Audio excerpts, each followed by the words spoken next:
Kopi buatan istri memang paling enak.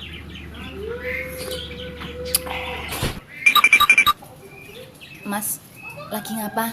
Lagi balesin WA-nya Yayu. Oh, tahu ndak penelitian terakhir suami yang selingkuh itu lebih cepat meninggal. Ini loh ada artikelnya, ya, baca. Ah, nggak percaya.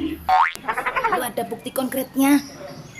Tahu ndak Pak Yanto Tromol itu umur 45 tahun selingkuh meninggal. Budi Karburator umur 35 tahun selingkuh meninggal. Loh, memang menurut hasil penelitian mereka itu meninggal kenapa? Diracun bojone. Aman. Ngapain? Ini loh ngeblok WA-nya Dek Yayu. Telat. Kopinya udah kamu minum.